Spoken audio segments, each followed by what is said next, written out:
Hello students, आज हम अभ्यास सागर का दूसरा अभ्यास पाठ चिट्ठी के अक्षर और व्याकरण की दृष्टि से जो हम पढ़ेंगे वो है अनुस्वार एवं अनुनासिक।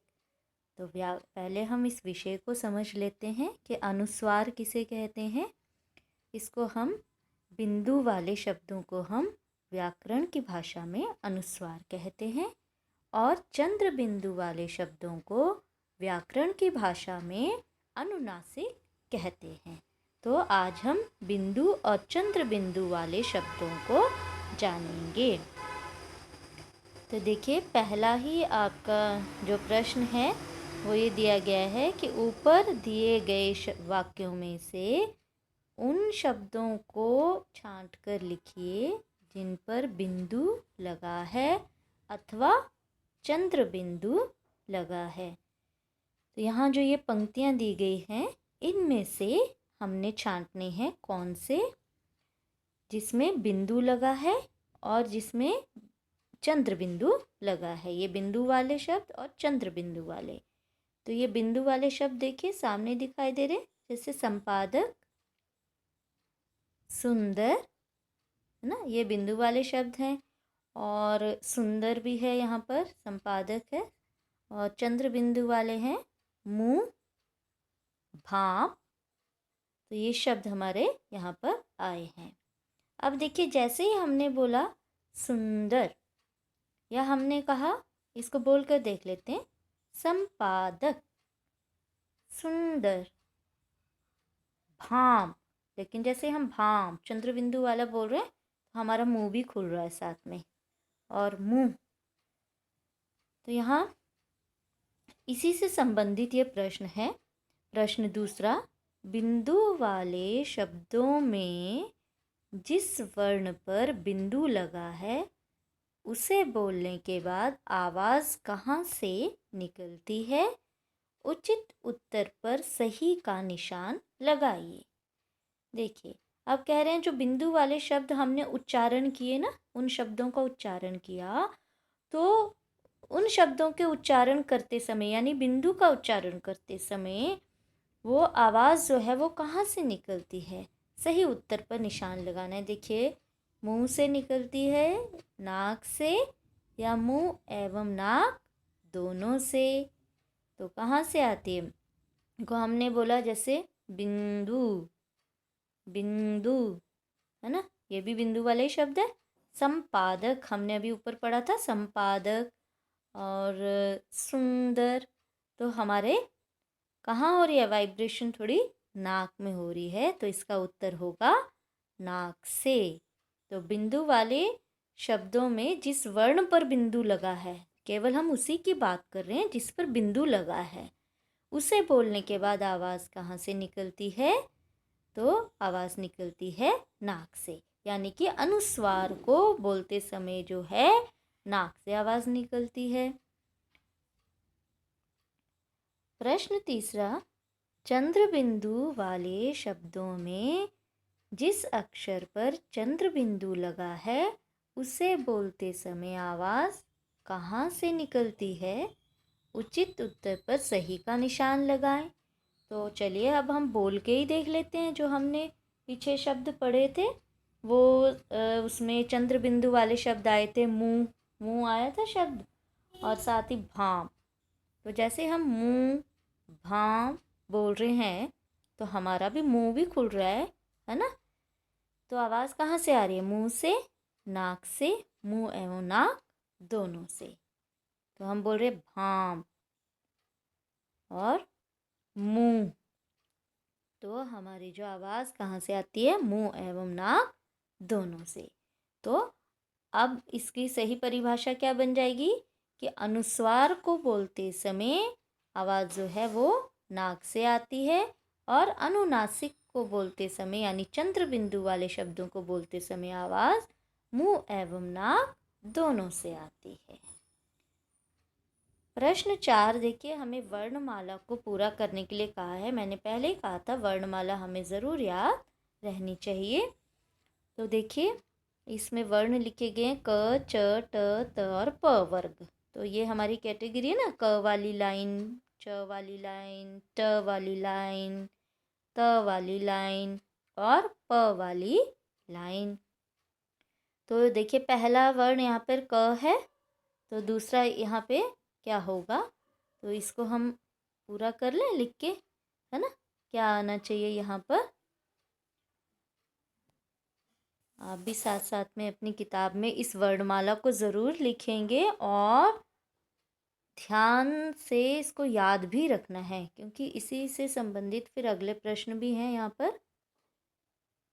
क के बाद आता है ख, ग, घ और ये इस तरह से, यहाँ बिंदु नहीं लग पा रहा है, एक ये आता है लेकिन यहाँ पे बिंदु लगेगा न को बोलते समय, है ना। तो यहाँ पर लग गया थोड़ा सा। अगला है हमारा च वर्ग, तो देखिए च, छ, ज,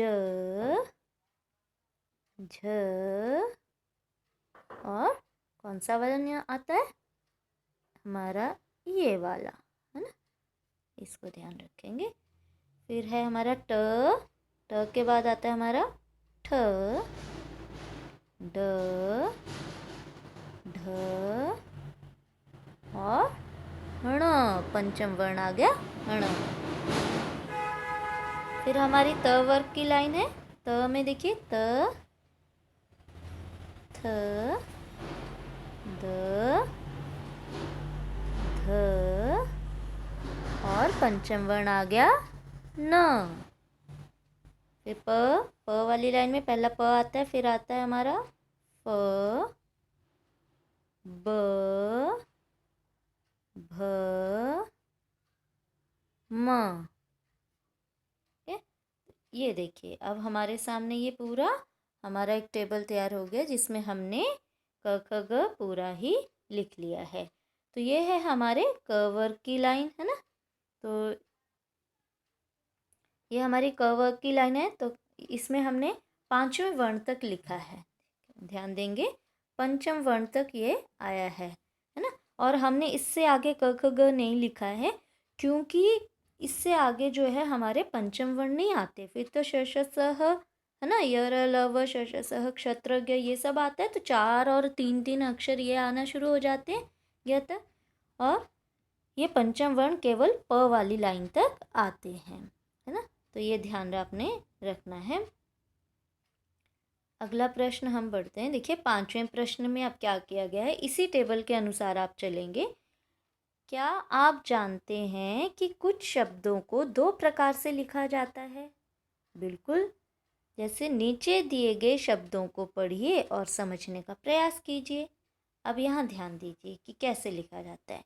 देखिए हमने लिखा अंक, है ना, हम इसे अंक पढ़ेंगे, लेकिन हम इसमें हमने पंचम वर्ण का प्रयोग किया है और यहाँ पर अंक लिखा है, पर हमें पता कैसे चलेगा कि इस पंचम वर्ण की जगह यही बिंदु वाले ही शब्द आना है या यहाँ पर अनुस्वार ही लगना है, ये कैसे पता चलेगा। अब आप ध्यान देंगे, देखिए जहाँ पे ये पंचम वर्ण आया है ना, अब इसको ध्यान देंगे, ये देखिए ये न आया पंचम वर्ण जिसके नीचे हलंत लगा हुआ है और उसके आगे क लिखा गया है। अब इस पंचम वर्ण के अगला वाला शब्द क्या है, क। तो अब आप यहाँ ध्यान देंगे, देखिए क वाली लाइन में लास्ट वाला वर्ण ये था और इसी लाइन का क वर्ण आया आगे, ठीक है। तो यानी कि जहाँ भी पंचम वर्ण लगा होगा, चाहे ये लगा है, ये लगा है, कहीं पे ये भी होगा, है ना, कहीं पे ये न और म भी होगा, तो हमने उसी लाइन का वर्ड देखना है, उसी लाइन का। न वाली लाइन में मतलब ये ध, द, थ, त कुछ भी हो सकता है। अगर ये वाला है तो इसमें घ भी हो सकता था, ग भी हो सकता था, ख भी हो सकता था, लेकिन उसी लाइन का कोई और व्यंजन होना चाहिए। उसी लाइन का, उसी वर्ग का कोई और व्यंजन अगर पंचम वर्ण के बाद है तो वहाँ पर क्या लगता है, बिंदु। तो ये रूल है, उसमें बिंदु लगेगा, ठीक है। तो अब आपको ध्यान आ गया। देखिए अंक लगा था, अब इसको हम क्या कर देते हैं, ऐसे बिंदु।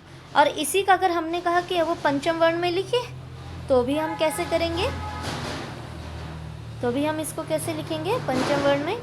देखिए अंक है तो इसके आगे क है तो क वाली लाइन का ही पांचवा वर्ण आएगा, हम ऐसे ही लिखेंगे, क वाली लाइन का ही पांचवा वर्ण आ गया है ना। ठीक है, यहाँ पे डॉट लगना था, ये ऐसे ही आएगा।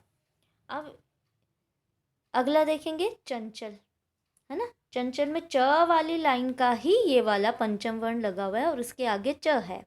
ठीक है, उसके